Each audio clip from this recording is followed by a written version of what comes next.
오늘은 제5과 사장을 연구하는 시간입니다. 사장 관찰 작업을 먼저 해야 되겠죠? 관찰 작업. 사장 관찰 도표를 펴시기 바랍니다. 여기 사장 보시면 대관할 때 표시했던 핵심 단어, 해 아래서라는 말을 하고 헛되다라는 말을 먼저 다시 확인을 해본 다음에 그 다음 단어로 나가겠습니다. 1절, 어, 해 아래서 내가 돌이켜 해 아래에서 행하는 모든 학대를 보았도다. 그랬죠? 네, 3절. 이 둘보다 또 출생하지 아니하여 해 아래에서 행하는 악을 보지 못하는 자가 더욱 낫다 하였노라. 그리고 7절. 내가 또 돌이켜 해 아래에서 헛된 것을 보았도다. 어떤 헛된 것이냐? 8절 이하를 말하는 거죠. 어떤 사람은 아들도 없고 형제도 없으니 이렇게. 자, 이거 나중에 읽을 거니까 넘어갑니다. 시간을 전략하는 방법으로 진도를 나가겠습니다. 그 다음에 15절로 나가면 또 해 아래서라는 말이 나오죠. 내가 본즉 해 아래서 다니는 인생들이 왕의 복음으로 대신하여 일어난 소년과 함께 있음에 내가 해 아래서 보았다라고 말하죠. 그 다음에 헛되다라는 말이 같이 이제 연결되어 나옵니다. 4절로 돌아가겠습니다. 4절 이것도 헛되요. 이것도 헛되요. 바람을 잡으려는 것이로다. 뭐가 헛된 것인가? 내가 본즉 사람이 모든 수고와 여러 가지 교묘한 일로 인하여 이웃에게 시기를 받으니 이것도 헛되이 바람을 잡으려는 것이다. 여기서 여러 가지 교묘한 일이 뭔지를 이제 나중에 연구를 하게 되겠죠. 그 다음에 7절 내가 또 돌이켜 헛된 것을 보았도다. 어떤 사람은 아들도 없고 형제도 없으니 아무도 없이 홀로 있으나 수고하기를 맞이 아니하며 예, 8절 이렇게 나오는 게 헛된 것을 보았다는 말입니다. 예, 8절 끝에 또 나오죠. 헛되, 이것도 헛되요. 이르기를 내가 누구를 위하여 수고하고 내 심령으로 낙을 누리지 못하게 하는고 하나니 이것도 헛되고 무익한 노고로다. 그 다음에 16절 저희 치리를 받는 백성이 무수하였을지라도 후에 오는 자들은 저를 기뻐하지 아니하리니 이것도 헛되요. 바람을 잡으려는 것이로다. 네, 지금은 헛되라는 말만 찾아보고 있는데 전체를 읽으면서 표시해 나가면 어떤 것들이 헛되고 어떤 것들이 문제인지를 하나하나씩 알아가게 될 것입니다. 자, 그러면 이제 해 아래에서라는 말하고 헛되어라는 말을 일단 뼈대로 잡아서 보았으니까 사장에서 말하는 핵심 내용들을 찾아보도록 하겠습니다. 핵심 단어를 찾으면 핵심 내용을 알 수 있겠죠. 처음에 나오는 주제가 뭐냐? 학대입니다. 학대. 자, 학대. 요거 내가 돌이켜 해 아래 생하는 모든 학대를 보았도다. 오라 학대받는 자가 눈물을 흘리되 저희에게 위로자가 없도다. 학대를 받지만 위로자가 없다 그랬죠.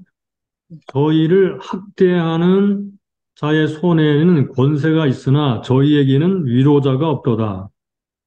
학대를 받지만 위로자가 없다라는 것이 첫 번째 단락의 핵심이에요.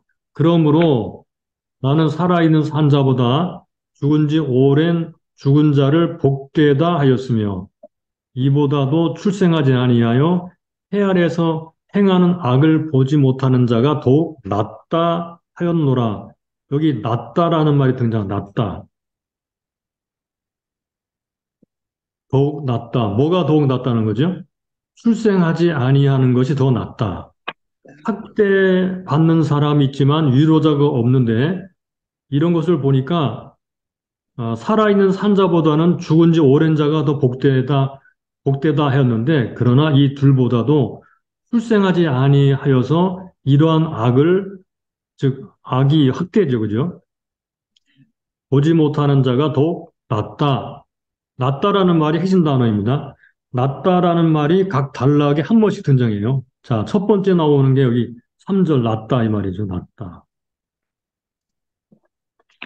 자, 그 다음에 4절로 넘어가 볼까요? 그래서 1절부터 3절까지는 핵심 단어나 주제가 학대, 학대입니다. 그 다음에 4절로 넘어가면 내가 본즉 사람이 모든 수고와 여러 가지 교묘한 일로 인하여 이웃에게 시기를 받으니 이것도 헛되이 바람을 잡으려는 것이로다. 두 번째 주제가 뭐냐면 시기입니다. 시기.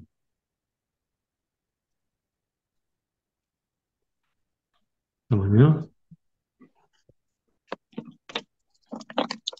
시기. 시기를 받으니 이것도 헛되이 바람을 잡으려는 것이로다. 우매자는 손을 거두고 자기 살을 먹느니라. 한 손에만 가득하고 시기라는 말이 반대되는 개념이 바로 평온함이에요. 평온함이 두 손에 가득하고 수고하며 바람을 잡으려는 것보다 나으니라. 평온하지 않다는 거죠, 그죠? 시기받고 이렇게 수고하는 그런 것과 반대로 평온함이 있어야 되는데 평온함이 없다는 것입니다. 그러므로 두 번째는 시기, 그리고 반대되는 개념으로 평온함. 이렇게 6절까지가 이제 그래서 나으니라라는 말이 또 나오죠. 낫다. 요거 낫다.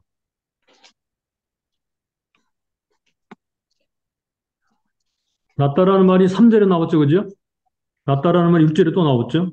그래서 학대받지 않고 태어나지 않은 것이 더 낫다라는 말을 했고 여기는 한 손에만 가득하고 평안한 것이 더 낫다. 이렇게 말을 하는 거예요. 그러니까 뭐 시기받고 뭐 이 혼란스러운 것보다는 적게 가지고 평안하게 살자 그 말이죠. 그 다음에 7절로 들어가 보겠습니다. 내가 또 돌이켜 해 아래에서 헛된 것을 보았도다. 자, 헛된 것이 또 뭐죠? 어떤 사람은 아들도 없고 형제도 없으니 없고 없죠? 아무도 없이 홀로 있으나 홀로. 자, 이 혼자라는 것이 이제 그 다음 단락의 핵심이에요. 혼자. 홀로 있으나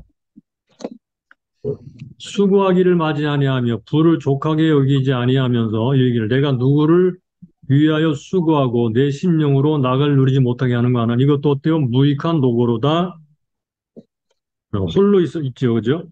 홀로 있으면서 수고하는 것이 무익하다 그 말이죠. 두 사람이 여기 한 사람보다 나음은 한 사람. 저희의 수고가 저희가 수고함으로 좋은 상을 얻을 것임이라. 혹시 저희가 넘어지면 하나가 그 동물을 붙들어 일으키려니와 홀로 있어 넘어지고 붙들어 일으킬 자가 없는 자에게는 화가 있으리다. 두 사람이 함께 누우면 따뜻하거니와 여기 한 사람이면 어찌 따뜻하랴.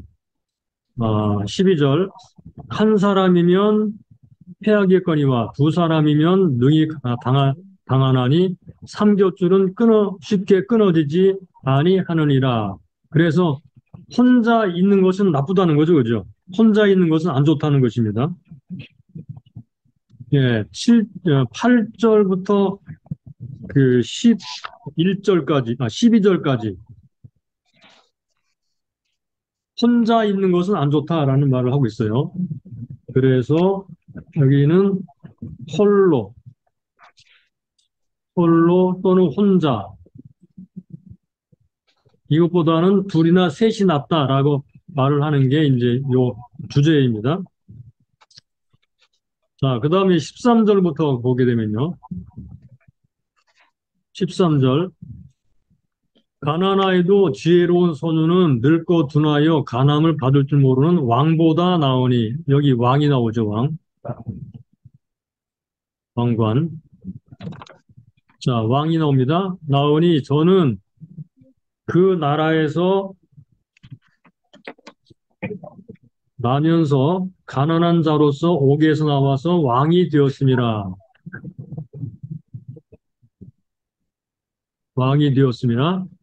내가 본즉 해 아래에서 산 인생들이 여기 왕의 버금으로 대신하여 일어난 소년과 함께 있음에 저희 치리를 받는 백성이 무수하였을지라도 후에 오는 자들은 저를 기뻐하지 아니하리니 이것도 헛되어 바람을 잡으려는 것이로다. 그래서 여기는 왕이 주제입니다. 어, 그러니까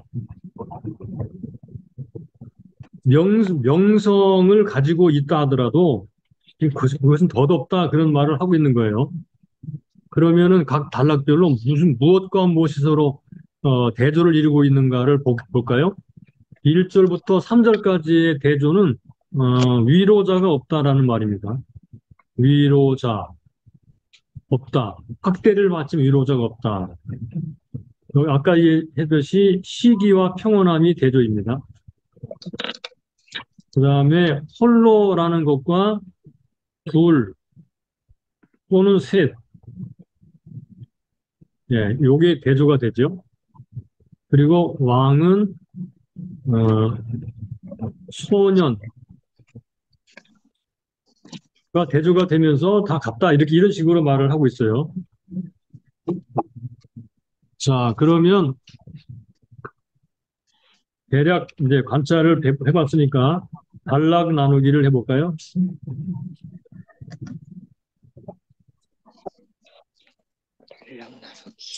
단락 나누기는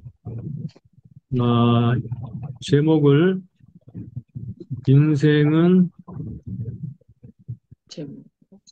부조리 한가 이렇게 정했습니다. 인생은 부조리한가 1절부터 3절까지는 위로자가 없다 이렇게 말합니다. 기억나시죠? 위로자가 없다. 그 다음에 4절부터 6절까지는 쉼이 없다. 예, 쉼이 없다. 한 손에만 가득하고 평안함이 좋다 그랬죠. 그런데 그렇게 살지 못한다는 거예요. 쉼이 없다. 7절부터 12절까지는 혼자 있는 것은 나쁘다 그랬죠. 그래서 동무가 없다.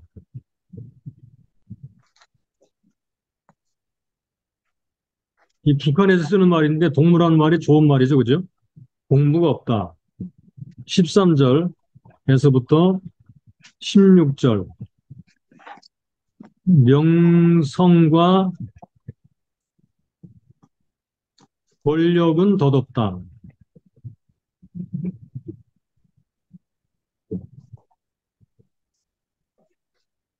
네, 이렇게 네, 제목을 달아보았습니다.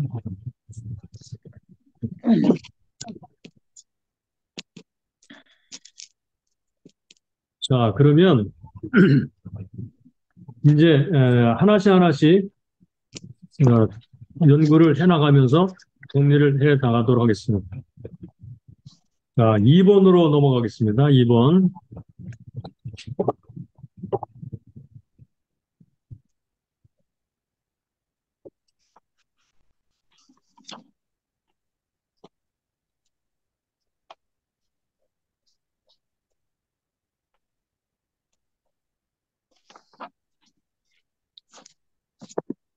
자, 2번을 제가 만든 강의안을 같이 보시면서 보죠. 자, 사장을 관찰하면서 인생의 부조리한 문제들에 대해 배운 것이 뭐냐 그랬습니다. 다음의 질문에 대해 여러분의 생각을 기록하라. 하나님께서 만사를 계획하시고 주관하신다면 어떻게 이런 일이 일어날 수 있는가? 저자가 무엇보다 무엇이 낫다고 하는 이유는 무엇인가? 이런 것들을 답해 보라고 그랬는데요. 자, 인생의 부조리한 문제들을 다루고 있어요. 사장은 인생의 부조리한 문제를 다루고 있으면서 무엇보다 무엇이 낫다라고 말을 합니다. 관찰할 때 우리가 보았듯이 제일 먼저 위로가 없는 억압을 다룹니다. 위로가 없는 억압. 그래서 죽은 자가 복되다. 죽는 것이 더 낫지만 그러나 출생하지 않는 게 더 낫다. 이렇게 말을 하죠. 더 낫다. 그 다음에 두 번째가 쉼 없는 경쟁. 4절, 6절. 쉼 없는 경쟁. 한 손에만 가득하고 적게 얻겠다는 거죠. 평온한 것이 두 손에 가득하고 수고하며 바람을 잡으려는 것보다 낫다. 여기도 낫다. 그래서 평온한 것이 중요하다는 말을 하는 거죠. 그 다음에 소외된 인간관계 7절로 12절 두 사람이 한 사람보다 낫다. 낫다 이 말이죠. 네 번째는 권력과 명성의 무상함 마지막 단락 가난하에도 지혜로운 소년이 늙고 둔화의 간함을 받을 줄 모르는 왕보다 낫다. 지혜로운 소년이 낫다. 예, 보다 무엇이 낫다라고 하는 건 기억하시 기 바랍니다. 그러니까 인생의 부조리한 문제들을 말을 하고 있는 건데 이 인생의 부조리한 문제들에 대해서는 이제 하나씩 하나씩 이제 그 답을 찾아 나가 보도록 하겠습니다. 좀 더 나가서 우리가 질문이 이어지게 되는데요. 3장 16절부터 4장 16절까지 해서 부조리 문제 6가지가 나와요. 그래서 4장에서는 몇 가지 나왔죠? 4가지 나왔죠. 4가지. 그러므로 3장 16, 17절과 3장 18절, 21절에서는요, 재판이 불공정하다라는 부조리가 나왔고, 인간과 짐승이 동일한 죽음을 죽는다라는 두 번째 부조리가 나왔어요. 이게 첫 번째고, 이게 두 번째입니다. 그리고 여기 4장에 들어가서는 4가지가 나와서 총 6가지가 부조리에 대한 말씀을 하고 있는데, 우리가 1번, 2번은 지난주에서 공부를 했고, 3장에서 오늘은 4가지 부조리, 4장에서 공부를 해나가는 중에 있습니다. 그러면 4번으로 가보겠습니다.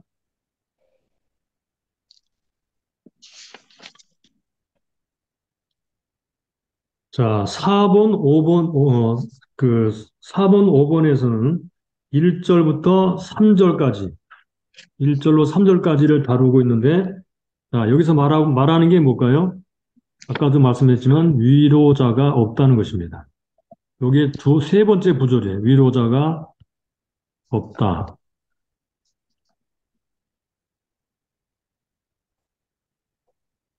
자, 먼저 단어들을 연구를 잠깐 해볼까요? 복잡하게 하진 않고 간단하게 하겠습니다. 학대라는 말 나오죠? 요거는 권세나 권위의 남용을 통해서 오는 거죠. 그래서 국가의 무력한 하류 계급 내리누르고 압제하고 핍박하는 행위. 예. 그래서 여기 나오는 압제는 권력과 관계된 학대. 요거를 잘 메모를 해두세요. 권력과 관계된 학대. 요게 여기 나오는 학대라는 말입니다. 제가 이 자료를 카톡에도 올려드릴 테니까 프린트를 할 수 있는 분들은 프린트해서 보관하시면 될 것 같아요. 자, 학대는 그런 것입니다. 권력을 남용해서 일으키는 악한 일이죠. 권력과 관계된 것입니다. 자, 그런 학대가 일어날 때 위로자가 없다 그랬죠. 위로자라는 것은 어원은 심호흡하는 이라는 말에서 왔어요. 심호흡하다. 그래서 위로자라는 말은 불쌍히 여기는 사람, 불쌍히 여기는 사람, 또 위로하는 사람, 뭐 그런 말이죠. 자, 저자는 말합니다. 그들에게 위로자가 없다고 반복해서 말을 하죠. 필요했던 것은 실제적인 위로였습니다. 학대받는 사람들에게 필요한 것은 위로였습니다. 그런데 세상은 그들에게 위로를 주지 못하고 있죠. 이러한 위로가 어디서부터 우리에게 오는가를 나중에 이제 정리해 보도록 하겠습니다. 그 다음에 복되다라는 말이 나오죠. 복되다. 어떤 사람이 복된가? 2절에 죽은 지 오랜 죽은 자보다 복되다. 살아있는 산 자보다 죽은 지 오랜 죽은 자를 복되다 하였으며 더 나아가서는 출생하지 않은 사람이 더 낫다 이렇게 말합니다. 복되다. 어, 전도자가 사용하는 의미는요. 찬양하다, 축하하다, 칭찬하다 그런 의미라고 본다고 그래요. NIV에서는 해피어, 더 행복하다 이런 말로 번역했고요.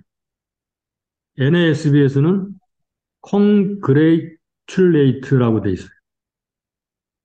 전도 사장의 킹제임스 버전은 프레이즈드라고 돼 있고요. 자, 그럼 무슨 개념인지 이해하시겠죠? 축하할 만한 일이다. 뭐, 더 행복한 일이다. 그런 말입니다. 낫다라는 말, 토브라는 말인데, 이 말은 여러 가지 의미들이 있지만, 그 중에 6번, 보다 좋은 품질이나 상대적으로 높은 가치의 개념을 포함하고 있다. 더 가치가 있다. 그 말이죠. 더 가치가 있다.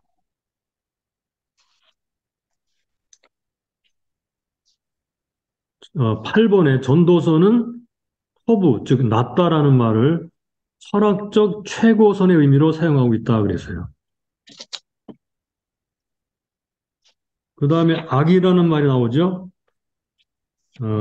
학대라는 말과 유사한 그런 의미로 사용된다는데 3절에 악이라는 말이 나와요. 이 말은 행하는 악, 행해지는 악, 행동으로 옮겨지는 악이에요. 학대 같은 것을 말하는 거죠. 그래서 요 악이라는 말은 좀 전에 났던 터부라는 말, 낫다라는 말에 요 말은 낫다. 요 말에 대조되는 개념입니다. 토부, 어, 토부. 여기 하나 있어야 되죠. 토부. 낫다. 좋다. 이거는 좋은이라는 뜻입니다. 이 단어 자체가 좋은, 악, 선. 그래서 선과 악. 어떤 것이 더 선하냐? 태어나지 않은 것이 더 선하고, 뭐 그런 말입니다. 그래서 선과 악이 대조가 됩니다. 그만큼 학대받는 일이 참으로, 보기가 싫었던 것입니다. 세상 부조리에 대해서 지금, 이 사람은 넌더리를 내고 있다. 그렇게 봐도 될 거예요. 그 밑에 세상의 부조리에 대해서 논도를 내고 있는데 그 부조리가 뭐냐 하면 학대를 받지만 위로자가 없다. 그래서 이게 뭐가 더 나오냐 그러면 일찍 죽은 사람이 더 낫고 차라리 태어나지 않는 게 더 낫다. 세상에서는 소망이 없게 보이죠, 그죠? 좀 더 나가서 여러분 교재 괄호 두 번째 위로자가 없도다라는 말을 반복했습니다. 그래서 그들이 필요한 실제적인 필요는 바로 위로입니다. 그러나 위로가 없습니다. 우리가 전도자가 이렇게 탄식하는 것을 통해서 하나님께서 답변하려고 하는 것이 있거든요. 참된 위로자는 하나님이다라는 말이죠. 그런 답을 나중에 좀 더 찾아보겠습니다. 자, 가로 3번에 사실상 심각한 문제는 죽음이었습니다. 2절과 3절에서 살아있는 자보다 죽는 자가 더 낫고 죽는 것보다 출생하지 않는 것이 낫다라고 말을 하고 있는데 그만큼 그 학대받는 것이 사람들에게 너무나 힘들었어요. 가난한 사람들은 자 여기 빚이 늘어나면 가난한 사람들은 몸을 팔아서 부자들의 노예가 되는 일이 많아졌습니다. 옛날이나 지금이나 항상 그렇죠. 뭐 노예는 지금 되지 않지만 그러나 돈이 없는 사람은 여전히 어려움을 겪고 있는 것은 사실입니다. 그러므로 자 위로자가 없이 지낸다는 것은 죽음보다도 잔혹한 것이다. 위로자가 이러한 사람들에게 절대적으로 필요하다라는 말씀이에요. 그러면 하나님께서 우리에게 위로를 주시기를 원하시는데 진정한 위로의 나라가 임하죠. 참된 위로자는 보혜사이신 성령이십니다. 자, 이 해 아래, 해 아래에, 해 위에서 침투에 들어오는데, 위로가 침투에 들어오는데, 그것은 하나님께서 예수 그리스도를 통해 또는 성령의 임재를 통해 사람들을 실제로 위로하시는 그런 역사가 나타나게 됩니다. 물론 그것은 사람들을 통해서 하신 일들로 나타나게 되는 거고요. 자, 그러면 이 문제를 부적 고민하는 전도자의 진짜 의도는 뭐라고 생각하는지. 하나님이 주관하신다면 왜 이런 일이 일어나는가? 라고 질문하면서 그것들을 하나씩 하나님 앞에서 해결해 나가려고 하는 것이라고 보면 되겠습니다.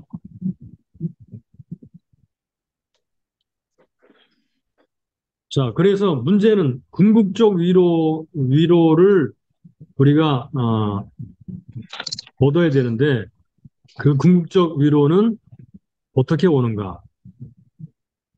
먼저 하나님께로부터 오죠. 위로자, 보혜사 성령, 위로하시는 하나님.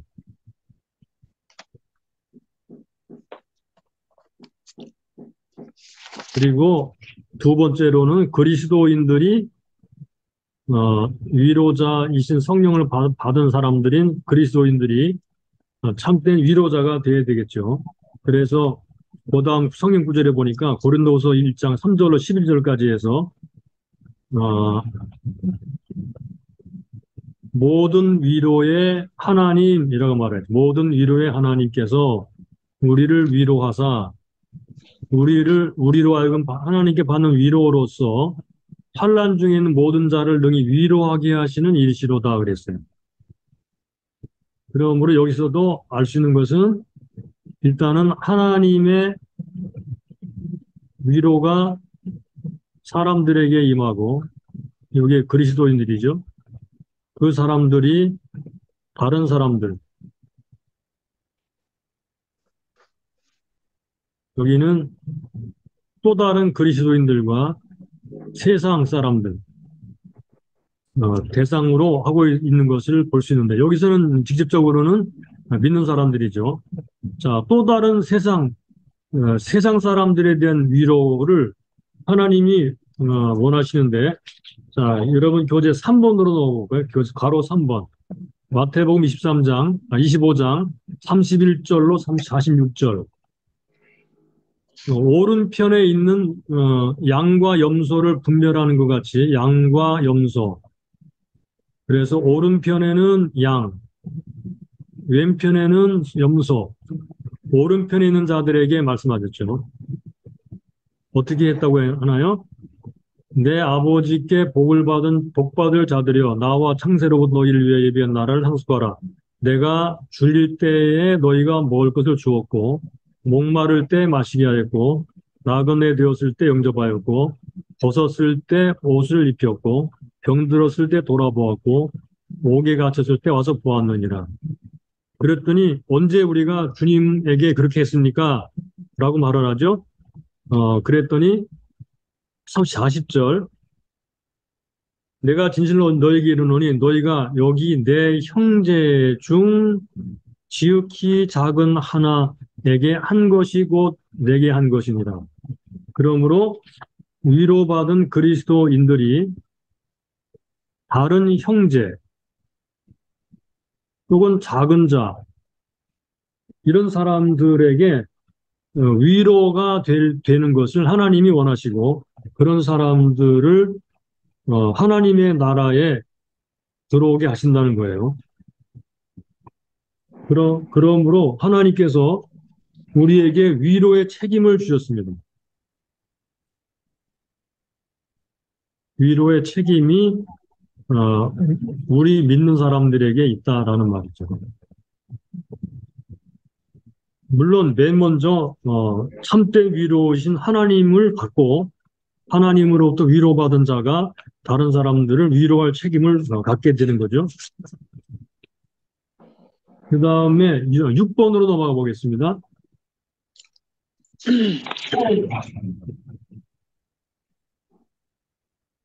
6번에서 4절부터 6절까지는 쉼이 없다라는 말입니다. 쉼이 없다. 4절, 6절. 쉼이 없다.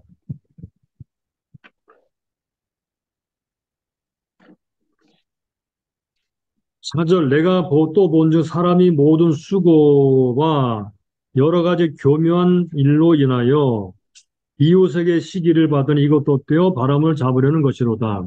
자, 간단한 히브리어 단어 의미, 수고라는 말, 여기 아말이라는 말은 힘이 다하는 순간까지 애쓴다라는 의미입니다. 힘이 다할 때까지 애쓴다. 그러니까 모든 수고와 여러 가지 교묘한 일로 인하여 여러 가지 교묘한 일. 자, 이 교묘한 일, 여기 교묘한이라는 단어가 나오는데요. 이 교묘한 일은 재주, 재주라는 의미가 있고요. 성공, 이익, 석세스, 프로핏 이런 의미가 있어요. 그러니까 교묘한 재주 또는 사업적 성공, 물질적 소득 같은 것을 말하는 단어가 바로 요 교묘한 일이라는 말입니다. 우리가 생각할 때는 교묘하다, 참 이상하다 이런 의미, 뉘앙스가 있는데 그런데 이 말의 실제 의미는 아주 교묘한 재주, 놀라운 재주라는 거죠. 그래서 사업적으로 성공하고 물질적으로 소득을 얻게 되는 것, 세상에 성공하는 걸 말하는 거죠, 그죠? 그래서 어떤 사람들은 최선을 다해서 힘쓰고 애쓰고 그래서 사업적으로 성공한 것 때문에 이웃에게 시기를 받는다 이 말입니다. 이웃에게 시기를 받는다. 그래서 자 틴데일 주석에 보니까 이렇게 말해요. 전도자는 인간의 일에 대한 주요 동기가 경쟁 의식에 있음을 본다. 모든 수고와 온갖 교묘한 일들은 종종 부와 지도력, 권력 혹은 지위를 위한 쟁탈전을 숨긴다. 이렇게 말을 했어요. 끝부분에 전도자는 다른 사람을 능가하겠다는 욕망을 본다. 자, 본문의 의미는 그러므로 수고와 성공의 경쟁 의식과 이것을 이룬 자들에 대한 시기, 끊임없는 수고와 경쟁을 통해서 성공을 이룬 사람들에게 대한 시기를 말하는 거예요. 자, 무슨 말씀인지 이해하시죠?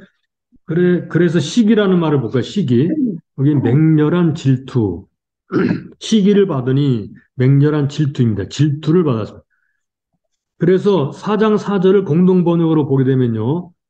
사람이면 누구나 경쟁심이 있어서 남보다 더 얻으려고 기를 쓰는 것을 나도 모르는 바 아니다. 그러나 이 또한 바람을 잡듯 헛된 일이다. 이렇게 했어요. 남보다 더 얻으려고 기를 쓰는 것. 이게 수고죠. 경쟁심.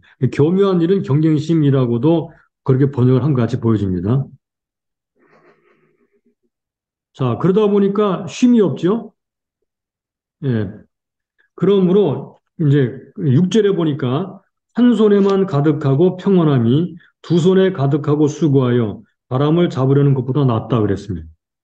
평온함. 자, 이 평온함이라는 말은 여기 특별한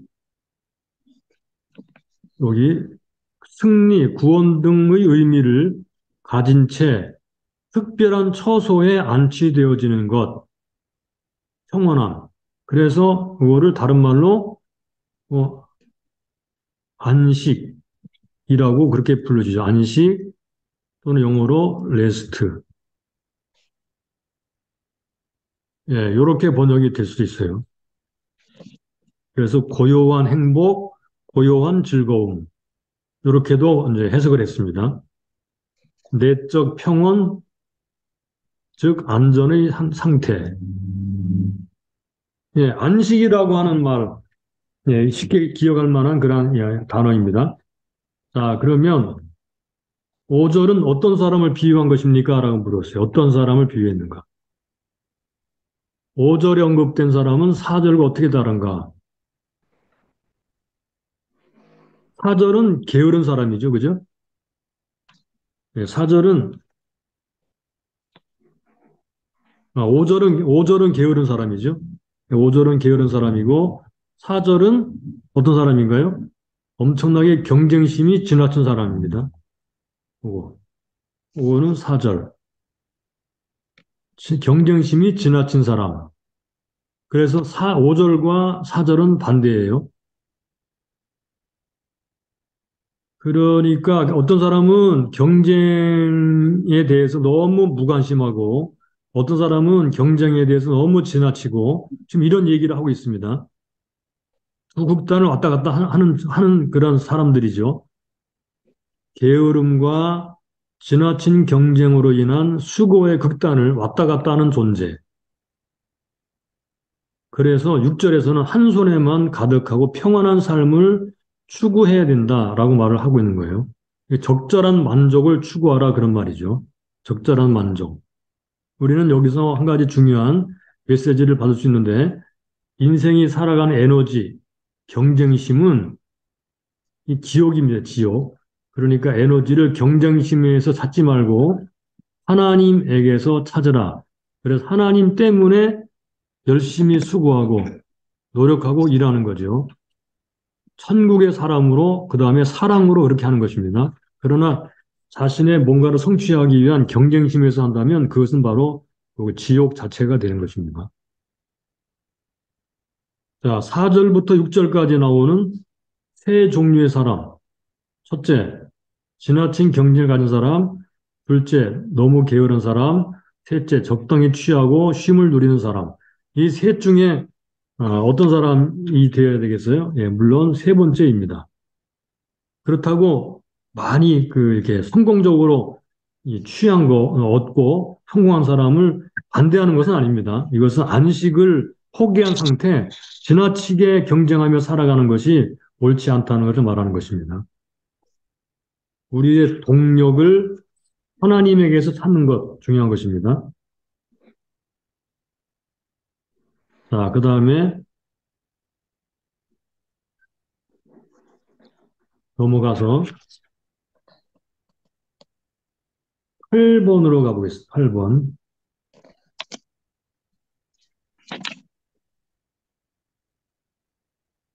예, 8번은 7절부터 12절까지인데, 예, 여기는 동무가 없다 또는 동행이 없다.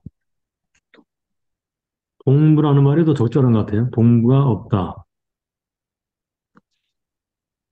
7절로 12절. 자, 어떻게 하나로 시작해서 둘로 갔다가 셋으로 끝내는지 잘 살펴보아라 그랬어요. 하나로 해서 둘로 가고 둘은 셋으로 갑니다. 그래서 하나보다는 둘이 낫다. 하나보다는 둘이 낫다. 이게 말하고자 하는 거죠. 그죠? 공동체, 동료, 관계를 통해 보다 나은 삶을 살 수 있다는 것입니다. 자, 그래서 어떤 사람은 혼자 있지만 수고하기를 맞이 아니하고 두 사람이 한 사람보다 낫고 그리고 삼겹줄, 셋은 쉽게 끊어지 않는다. 셋은 더 좋다. 뭐 이런 개념이 들어있는 것 같이 보여지지만 아무튼 간에 한 사람보다는 둘 이상이 낫다는 것입니다. 공부가 있어야 된다는 거죠. 관계가 있어야 된다는 거죠. 자, 8절에는 8절 볼까요? 어떤 사람은 아들도 없고 형제도 없으니 아무도 없이 홀로 있으나 수고하기를 맞이 아니하며 부를 눈에 족하게 여기지 아니하면서도 이르기를 내가 누구를 위하여 수고하고 내 심령으로 낙을 누리지 못하게 하는가 하나니 이것도 어때요? 무익한 노고로다. 8절에는 보기에도 딱한 사람이 나오는데 자, 혼자 고립과 고독이 있죠. 부를 족하게 여기지 않죠. 상속할 자가 없죠. 혼자이면서 부를 족하게 여기지 않고 부를 계속 쌓았는데 상속할 자가 없다. 옛날 개념으로서는 이게 참 딱한 일이죠.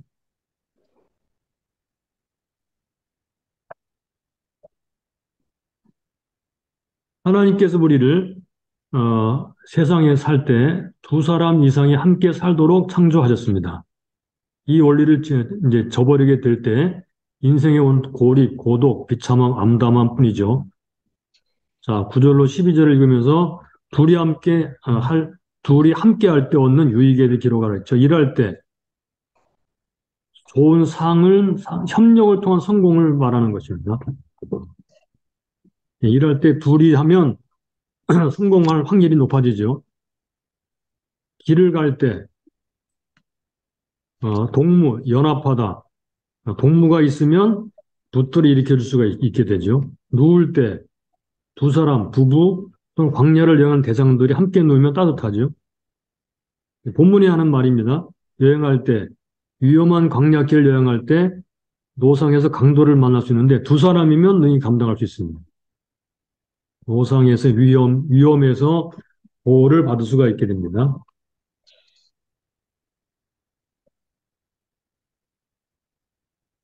자, 그러면 혼자가 아니고 둘 이상이 되어야 되는 것에 대한 궁극적 해결책은 무엇인가?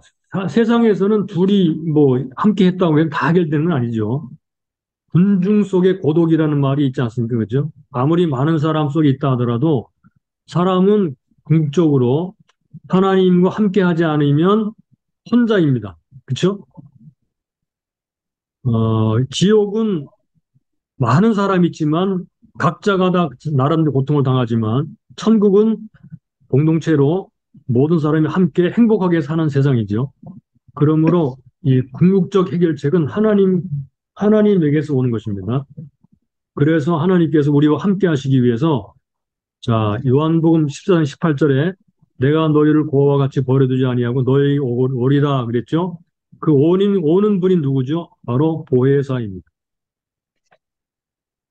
보혜사가 와서 너희와 함께 거하시며 너희 속에 계시겠느니라 그랬어요. 보혜사는 절대 우리와 분리되지 않는 우리 안에 계시는 분이십니다. 우리와의 동반자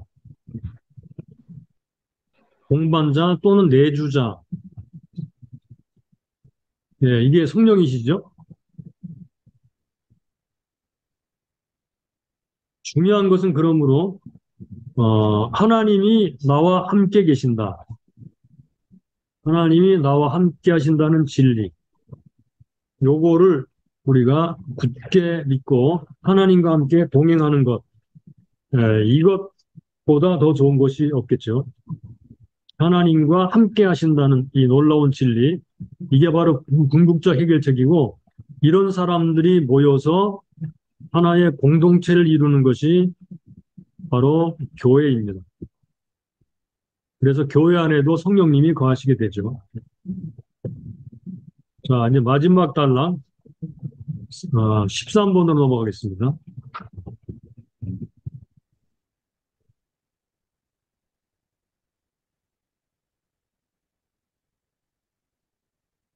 13절부터 16절. 예, 여기는 명성은 덧없다.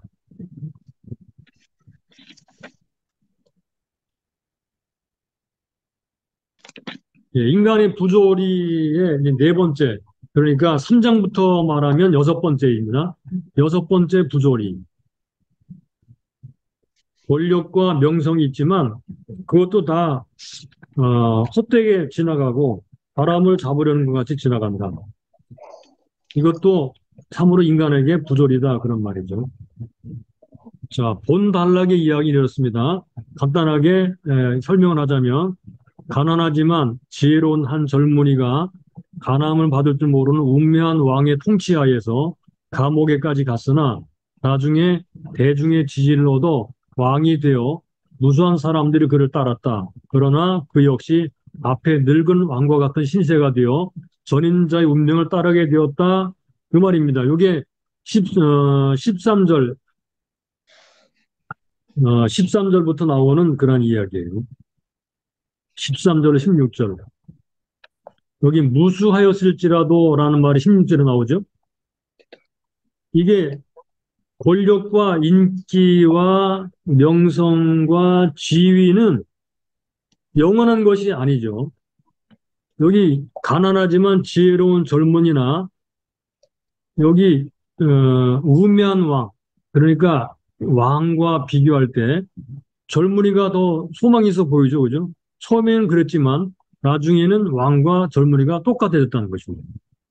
그러니까 권력, 인기, 명성, 지위 이런 것들이 인생을 보장하지 못한다 이런 말입니다. 이런 것들은 다 덧없이 지나간다 그런 말이죠. 덧없이 지나간다. 그럼 어떻게 해야 되겠는가? 하나님께 인정받는 삶을 살아야 하는 거죠. 사람들 앞에 인정받으려 할 때 우리는 결국은 젊은이 나오는 젊은이나 고문에 나오는 젊은이나 노인처럼 된다는 거예요. 많은 사람이 추종을 한다 하더라도 결국은 인간은 혼자가 됩니다. 권력과 명성은 무상합니다. 이거를 모르는 사람은 불쌍한 사람이죠. 그럼 우리는 하나님에게 인정받는 삶을 살아가야 돼요. 하나님에게 인정받는 삶. 그래서 여기 보니까 그러므로 어떠하든지 우리는 하나님 앞에서 하나님과 함께 살아가는 법을 배워야 합니다. 하나님께 인정받으며 살아가도록 배워야 됩니다. 다른 사람과 함께 서로 협력하고 사랑하고 위로하면서 용서하면서 살아가는 법, 하나님께 인정받는 법, 하나님께 인정받으며 살아가는 것, 이게 헛되지 않다. 무상하게 지나가지 않고 나중에는 보상이 있다라는 것입니다.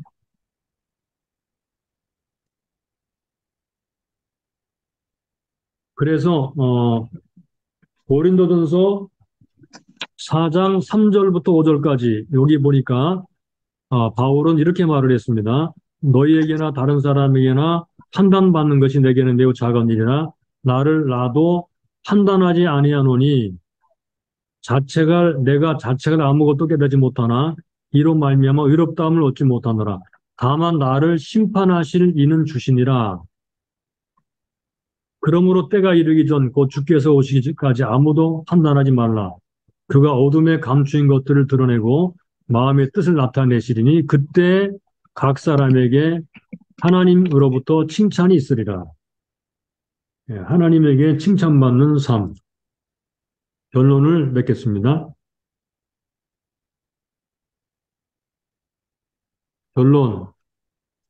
하나님께서 모든 만사를 주관하시고 때와 기한을 주장하시는데 무엇이 없는 삶을 산다는 것이 얼마나 부조리한가. 무엇이 없는 삶, 위로자가 없는 삶, 쉼이 없는 삶, 동무가 없는 삶, 명성과 권력을 가졌지만 덧없는 삶. 자, 그러면 이러한 부조리한 인생의 해결책은 무엇인가? 하나님이 주시는 해결책. 첫째, 위로자가 없다. 위로자가 없는 세상에서 예수 그리스도 우리 하나님이 위로자가 되신다. 예수 그리스도와 하나님 아버지께서 우리의 위로자가 되신다. 보혜사 성령이 어, 위로자가 되신다. 그리고 보혜사를 받은 그리스도인들이 위로자가 된다. 이게 하나님의 해결책입니다. 그 다음에 쉼이 없다 그랬죠. 쉼이 없는 세상에서 예수께서는 말하기를 내게로 와서 쉬어라. 수고하고 무거운 짐진 자들아 다 내게로 와라. 이게 말씀했어요. 내게로 와서 쉬어라. 참된 쉼은 예수 그리스도 안에 있습니다. 그다음에 동무, 친구가 없다는 말씀했는데 예수 그리스도는 우리의 친구가 되신다. 명성과 권력은 있지만 덧없는 인생, 덧없는 스타 컴플렉스에 빠진 사람들에게 하나님께 인정받는 진정한 스타 정신을 배우고 가지라고 말씀하십니다. 하나님께 인정받는 삶. 네, 이게 6가지 부조리에 대한 답변이었습니다. 예, 2가지는 3장에 나왔고요. 4가지는 4장에 나왔습니다. 4장의 답변이 바로 이것입니다. 우리가 하다 보니까 결과적으로 어떻게 말합니까? 모든 답은 하나님에게 있다. 예수 그리스도에게 있다.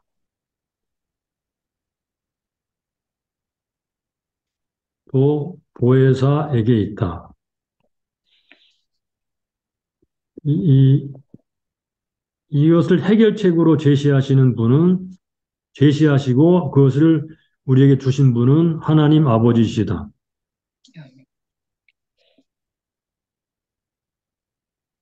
예, 이게 바로 성경의 진리입니다. 이게 전도서에는 겉으로 이게 확 드러나지 않지만 그러나 자세히 읽고 성경 전체를 비춰보면 결국은 인간의 부조리 해결책은 예수 그리스도 안에 있다는 사실을 우리가 알 수 있게 성경이 답변하고 있다는 사실입니다. 우리가 이것을 기억하면 좋겠습니다.